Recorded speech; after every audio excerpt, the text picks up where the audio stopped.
காலம் முழுதும் உழைக்கிறோம், பிஸ்னஸ் பண்ணுறோம், என்னென்னமோ வேலைலாம் செய்கிறோம். போரிங்காக டயர்ட் ஆகிடுச்சு, ரிலாக்ஸ் பண்ணுவோம் அப்படின்னு யோசிக்கிறீங்களா? ரிலாக்ஸ் பண்ணுங்க, அது உங்கள் இஷ்டம். சில பேர் ரிலாக்ஸ் பண்ண வெளியூருக்கு ட்ராவல் பண்ணுவாங்க. சில பேர் பிறந்த ஊர்லேயே சுற்றிக்கிட்டு இருப்பாங்க. சில பேர் இந்த பெரிய பெரிய பிஸ்னஸ் பண்ணுறவங்க அப்படிலாம் பார்த்தீங்கன்னா சொந்தமாக ஒரு தீவை வாங்கி அங்கே போய் ரிலாக்ஸ் பண்ணணும்னு பார்ப்பாங்க. இப்போ கொஞ்சம் ஓவராக இல்லை, ஏன் இல்லை, சொந்தமாக ஒரு தீவு வாங்கணும்னு வச்சா அதையும் நிறைய பேர் செஞ்சுட்டாங்களே. எப்படி ரிலாக்ஸ் பண்ணலாம்? ஃப்ளைட் ஏறி 150,000 ஃபீட்டுக்கு மேலே போய் அங்கே ரிலாக்ஸ் பண்ணலாம் அப்படிலாம் யோசிக்கிறாங்க.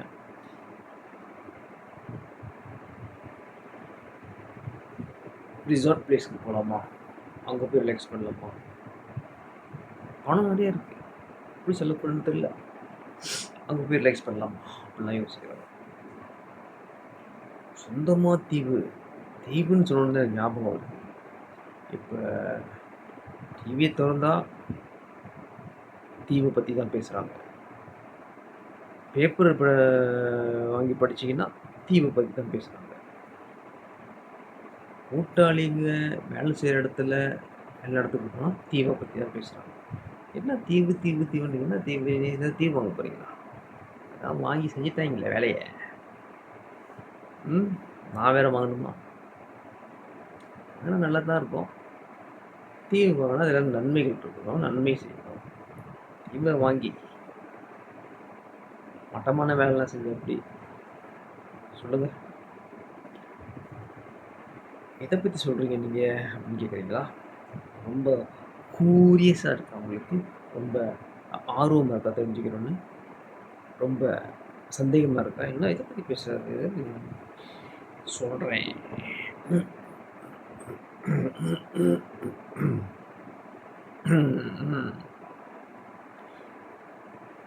எதை பற்றி பேசுது உலகமே? விவிஐபிங்களை பற்றி. விவிஐபிங்கெல்லாம் தீவுக்குள்ளே போய் அவங்க பண்ணுற வேலைகளை பற்றிலாம் பேசுகிறாங்க. VVIP very very important person.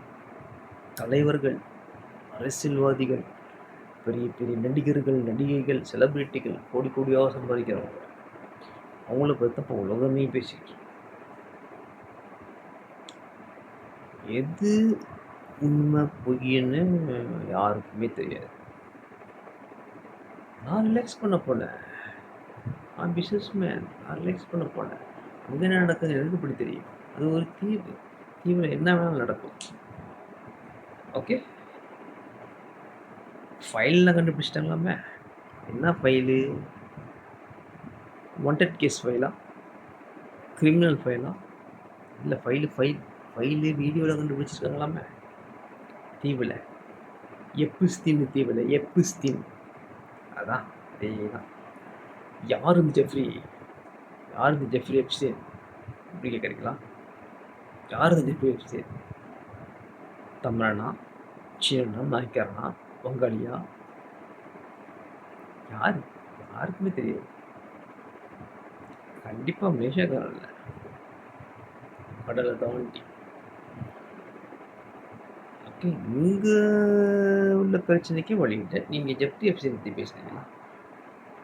உள்ள சில பேர்லாம் அங்கே இந்த வீடியோவில் இப்போ இருக்காங்களாமே அப்படின்னு கதை வந்துச்சு. கதை நமக்கு வந்தது தான் தெரியும்.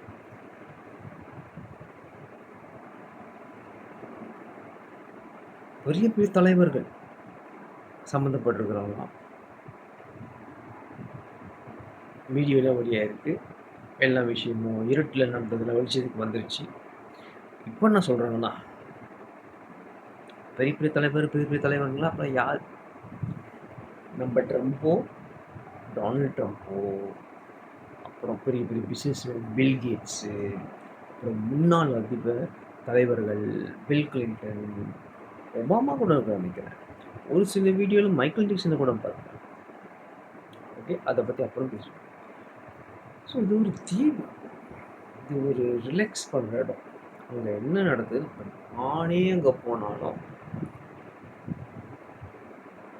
இப்படி ஒரு தீவு இருக்கிறது எனக்கு இந்த ஃபைல் வழியாக அவனுக்கு தான் தெரியும். இப்போ நானே அங்கே போனாலும் என்ன தெரியும், நான் ரிலாக்ஸ் பண்ண போனேன். ரிலாக்ஸாக ஒரு யூடியூப் சேனல் எடுக்கலான்னு போனேன். அங்கே அண்டர் கிரவுண்டில் நடக்குது எனக்கு எப்படி தெரியும் அப்படின்னு சில பேர் சொல்லுவாங்க. ஆனால் ஒரு சில பேர் தெரிஞ்சே போகிறாங்களோ அப்படின்னு எனக்கு ஒரு சந்தேகம். தெரிஞ்சே போகிறாங்களோ, ஓ இப்படிலாம் செய்கிறாங்களே தீவில், சரி நம்மளும் கொஞ்சம் லைட்டாக டெஸ்ட் பண்ணும் அப்படின்னு போயிருப்பாங்களோ அப்படின்னு தோணும்.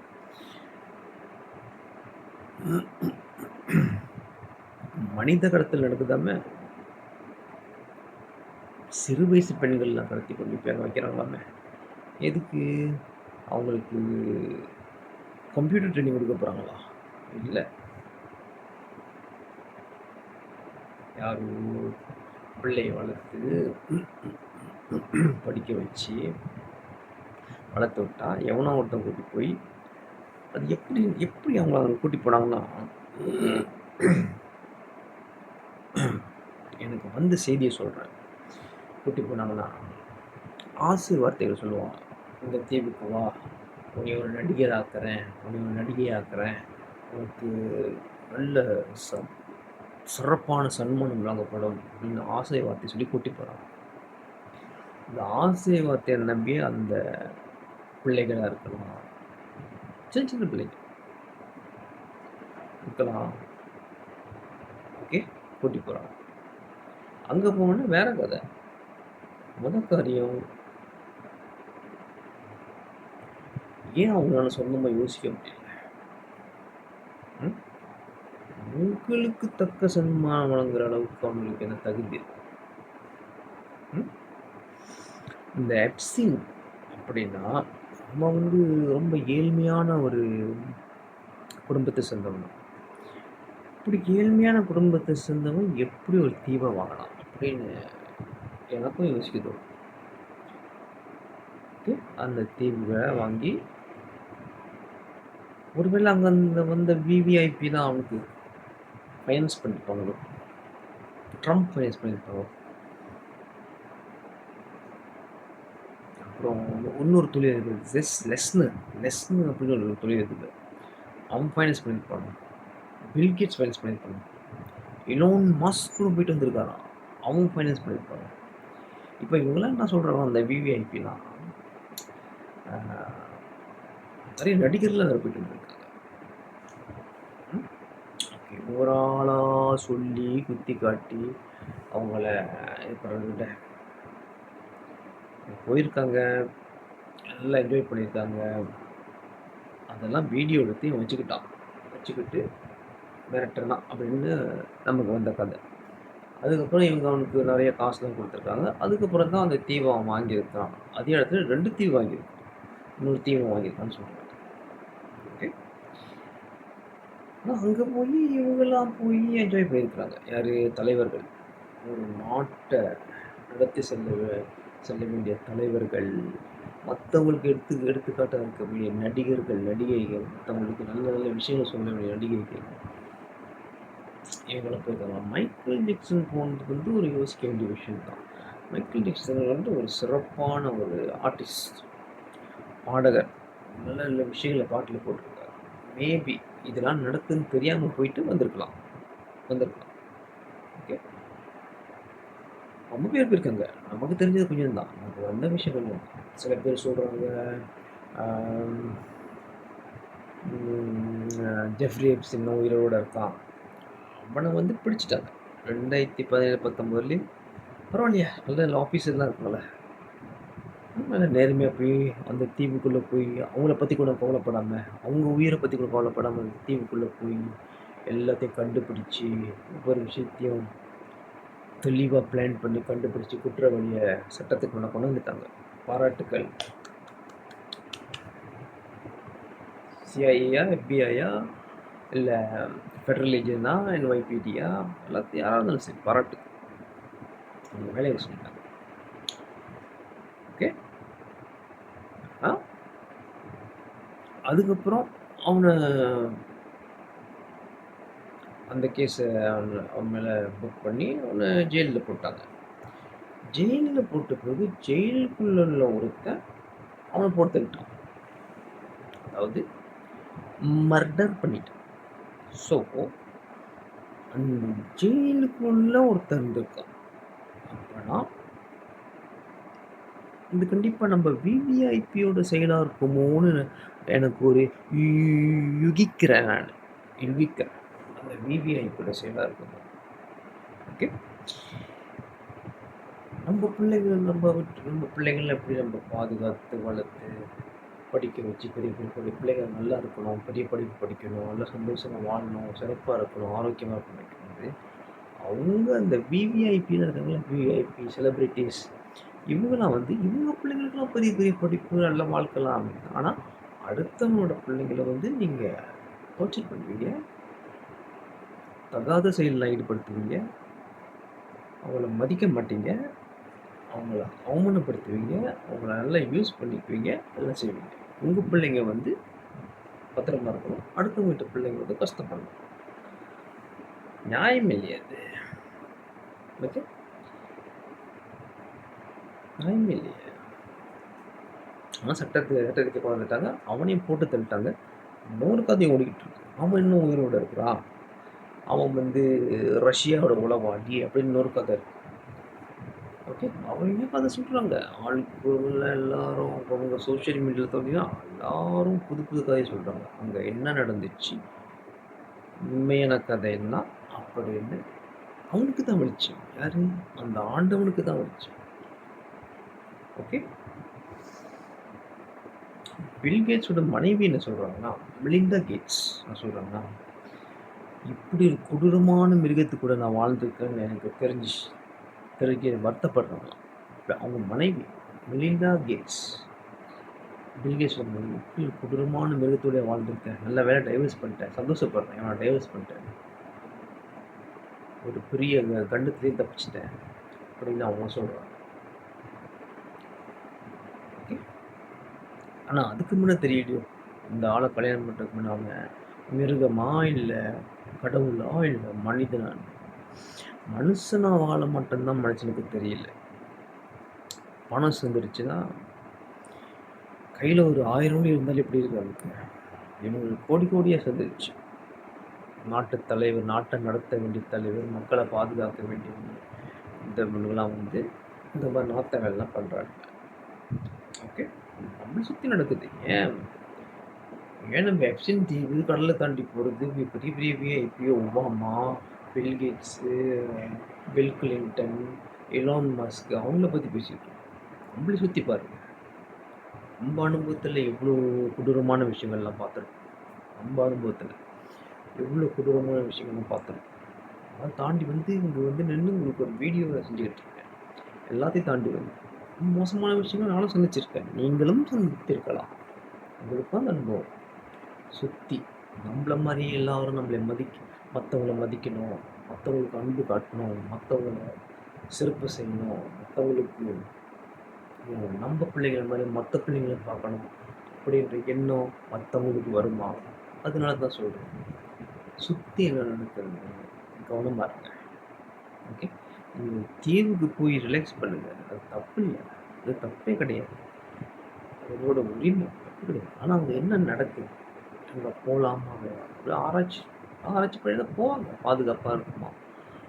ஆனால் இந்த விவிஐபிங்களுக்கெல்லாம் நல்லா தெரியும்னு நான் நினைக்கிறேன். என்னோட கருத்து. அவங்க செஞ்சுருக்கலாம், செய்யாமல் இருக்கலாம், அவங்க தப்பு பண்ணியிருக்கலாம், பண்ணாமலே இருந்திருக்கலாம். இது தப்பு, இது ரைட்டுன்னு யாருக்குமே தெரியாது. தப்பு ரைட்டு, அது இது ஒரு குழப்படியான ஒரு உலகமாக இருக்குன்னு சொல்கிறீங்களா? மனசில் சரின்னு பட்டா அது தப்பு. இங்கே மனசில் சரின்னு பட்டா அது சரி, மனசில் சரின்னு பட்டா மனசை ஊற்றுதா, பிராண்டுதா, அது தப்பு, அது செய்யாது. பிராண்ட பிறகுதான் என்கிட்ட பணம் இருக்குது, சட்டம் என் கையில்,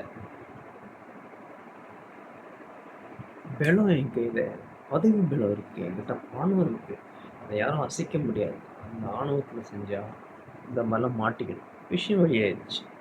இருட்டில் செஞ்சது தான் வெளிச்சத்துக்கு வந்துடுச்சு. ஸோ இப்போ ரொம்ப பரபரப்பாக போயிட்டுருக்கு கேஸ்லாம். ஸோ எங்கே பார்த்தாலும் இந்த தீவு, எப்ஸ்டீனு, ஜெஃப்ரி ஃபைல்ஸு இதுதான் ஓடிக்கிட்டுருக்கு.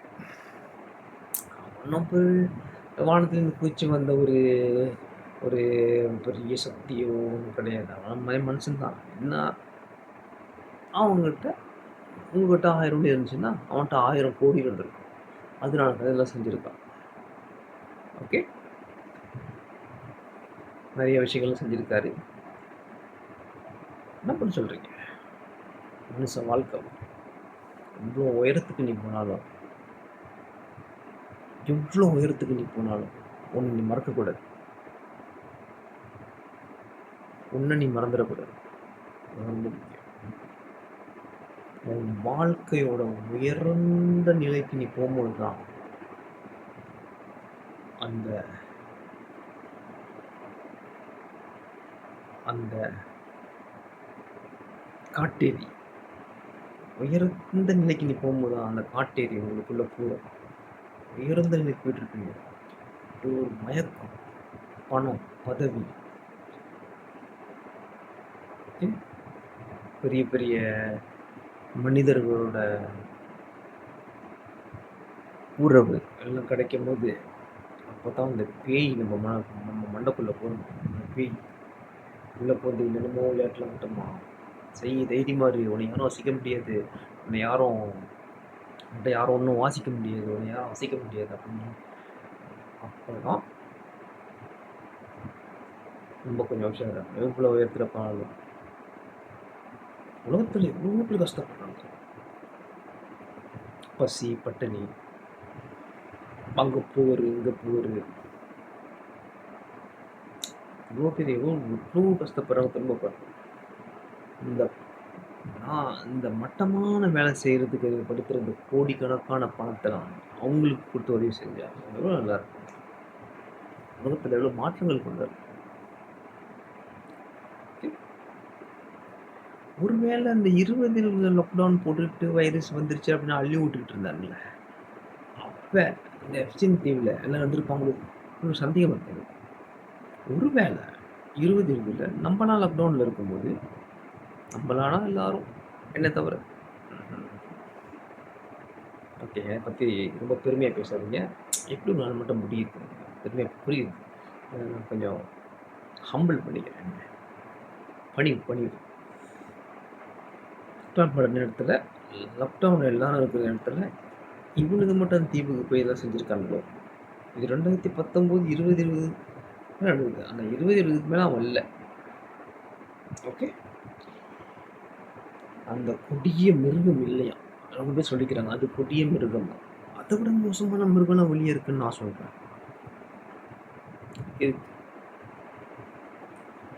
இருந்துச்சு, இன்னமும் இருக்குது. இனிமே இல்லாமல் பண்ணுறது தான் நம்மளோட வேலை. அதுக்கு தான் இந்த மெசேஜை மட்டும் நான் ஷேர் பண்ணிக்கிட்டு இருக்கேன். ஸோ இந்த மாதிரி ஆளுங்கள்லாம் வந்துட்டு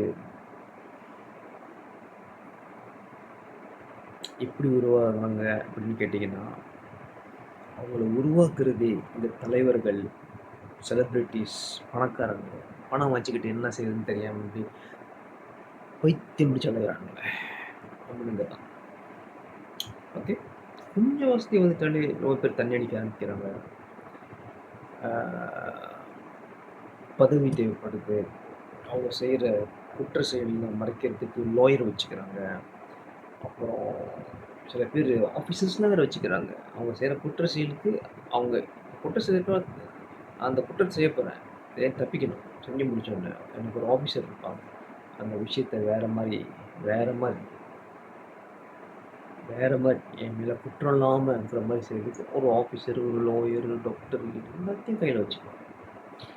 பணம் வச்சுருக்கோம் இவ்வளோ சேரும். பணம் மேலே தப்பு இல்லை. அந்த எனர்ஜி, பணம்ன்றது ஒரு எனர்ஜி. என்ன எனர்ஜி கொடுக்கும்? ஒரு பாசிட்டிவான எனர்ஜி கொடுத்தீங்கன்னா அந்த பணம் ஒரு பாசிட்டிவான நன்மையை கொடுக்கும். ஒரு மட்டமான எனர்ஜி கொடுத்தீங்கன்னா, அதாவது ஒரு நெகட்டிவான ஒரு மட்டமான ஒரு எனர்ஜி கொடுத்தீங்கன்னா உங்களுக்கு ஒரு நெகட்டிவான விஷயம் தான் பண்ண முடியும். அதுக்கப்புறம் நீங்கள் வருத்தப்படக்கூடாது. ஓகே. ஸோ நம்மளை சுற்றியும் நிறையா டைனோசருங்க, காட்டேரிங்க, கெட்ட சக்திங்க, நிறைய எப்சின்லாம் இருக்காங்க. ஸோ அவனை பற்றியும் பேசியிருக்கேன். எத்தனையோ கடல் தாண்டி இங்கே இருக்காங்க. ஸோ நிறைய கதைகள்லாம் வருது, நிறையா கோசிப்பு, நிறையா டவுட்டு, நிறையா இஷ்யூஸு, நிறையா இந்த விஷயத்தை பற்றி இந்த விஷயம் நிறைய பேர் நிறைய விஷயங்கள் பேசிக்கிறாங்க. ஸோ நானும் சொல்ல வரேன்னா, இதெல்லாம் கேட்டுக்கிட்டு பயந்துக்கிட்டு உங்களோட எனர்ஜி, உங்களோட வைப்ரேஷன், உங்களோட ஃப்ரீக்குவன்சியை குறைச்சிக்காதீங்க. வாயில் வச்சுக்கோங்க, நல்ல சாமி கும்பிடுங்க, நல்லா ப்ரே பண்ணுங்க, எந்த முறையில் பண்ணுங்க, ஆரோக்கியமாக சாப்பிடுங்க, சந்தோஷமாக இருங்க, மகிழ்ச்சியாக இருங்க. இந்த வீடியோவை எடுத்துட்டு ஷேர் பண்ணுங்கள். சப்ஸ்கிரைப் பண்ணுறதுனா பண்ணுங்கள், லைக்கை போடுறதுனா போடுங்க. ரொம்ப முக்கியம் ஷேர் பண்ணுங்கள். ரொம்ப ரொம்ப முக்கியம் ஃப்ரீயாக இருக்குது. ஓகே. ரிலாக்ஸ் பண்ண போகிறீங்களா? ரிலாக்ஸ் பண்ணுங்கள். ஒரு வீட்டுக்கு வேண்டிய தோட்டம் இருக்கா? அங்கே கூட ரிலாக்ஸ் பண்ணலாம். ஒரு தாமான் இருக்கா? அங்கே கூட ரிலாக்ஸ் பண்ணலாம். இல்லை போயிட்டு ஒரு கூலாக ஒரு காஃபி பாக்ஸில் உட்காந்து ஒரு காஃபி கொடுத்தீங்களா? அங்கேயும் ரிலாக்ஸ் பண்ணலாம். ஓகே. மெட்ரோபாலிட்டனில் போய் ஜாகிங் பண்ணுறீங்களா? அங்கேயும் ரிலாக்ஸ் பண்ணலாம். தீவுக்கு தான் போகணும்னு அவசியம் இல்லை. அப்படி ஒரு தீவுக்கு போனாலும் போங்க, உங்கள் இஷ்டம். ஆனால் நல்ல எனர்ஜியோட போங்க. இதில் நீங்கள் மாட்ட மாட்டீங்க. பார்த்தீங்களா? பணம் வச்சுருந்தா என்னென்ன செய்யணும்? பணம் ஒரு அற்புதமான பொருள். பணம் அது இல்லாமல் எவ்வளோ பேர் கஷ்டப்படுறாங்க. ஆரோக்கியமான உணவு வாங்கலாம். ஓகே. ஜிம்முக்கு போகலாம், யோகா கிளாஸ் போகலாம், பசிக்கிறவங்களுக்கு உணவு வாங்கி கொடுக்கலாம், பசிக்காதவங்களுக்கும் உணவு வாங்கி கொடுக்கலாம், நிலம் வாங்கலாம், நிறைய காய்கறிகள் பழங்கள்லாம் நட்டு வைக்கலாம், சுத்தமான காற்று இடத்துக்கு போகலாம், சுத்தமான தண்ணி வாங்கி குடிக்கலாம். ஓகே. நிறைய விஷயங்கள் செய்யலாம். ஸோ எப்படி பயன்படுத்துகிறோம் பொறுத்து. ஸோ எல்லாத்தையும் ஷேர் பண்ணுங்கள், சப்ஸ்கிரைப் பண்ணுங்கள், லைக் போடுங்க. ரொம்ப ரொம்ப முக்கியம். சுதந்திரமாக இருங்க, சந்தோஷமாக இருங்க, மகிழ்ச்சியாக இருங்க, ஆனந்தமாக இருங்க. ரொம்ப அந்த இந்த செய்தி இப்போ இது வரைக்கும் பார்த்துட்டிங்களா? ஓகே, ஸ்டாப் பண்ணிடுங்க. இதுக்கப்புறம் உங்களுக்கு அது தெரியும் என்ன முடிஞ்சு போன கதை. இதுக்கான கதைகள்னா அதிலேயே ஃபோக்கஸ் பண்ணிகிட்டு இருக்காதிங்க. நல்ல நல்ல செய்தியில் ஃபோக்கஸ் பண்ணுங்கள். நல்ல நல்ல சந்தோஷமான விஷயங்களை ஃபோக்கஸ் பண்ணுங்கள். இப்போ தான் வாழ்க்கை சந்தோஷமாக இருக்கும். ஸோ தூங்குறதுக்கு முன்னாடி சந்தோஷமான செய்திகளை பாருங்கள். நிறைய சிரிங்க, காமெடியான விஷயம்லாம் பாருங்கள். டிவியில் காமெடியான விஷயம் டிவி பார்க்கலாம், தப்பு இல்லை. காமெடியான விஷயம்லாம் பாருங்கள். ஓகே. மிஸ்டர் பீன் பார்க்கலாம், கார்ட்டூன் பார்க்கலாம். நிறைய காமெடியான விஷயத்தை பார்த்து நல்லா சிரிச்சுட்டு தூங்க. காலையில் ஃபுல் எனர்ஜியோட சிறப்பாக உற்சாகமாக ஆரோக்கியமாக இருந்துச்சு. உங்கள் பிஸ்னஸை செய்யுங்க, படிக்க போங்க, ஜாகிங் பண்ணுங்க, சந்தோஷமாக போங்க, ஜிம்முக்கு போங்க, சந்தோஷமாக ஜிம்முக்கு போங்க, உங்கள் பிஸ்னஸ் சந்தோஷமாக செய்யுங்க, உங்கள் வேலையை சந்தோஷமாக செய்யுங்க, சந்தோஷமாக இருக்கும், மகிழ்ச்சியாக இருங்க, ஆனந்தமாக இருங்க. அடுத்த வீடியோ சந்திப்போம்.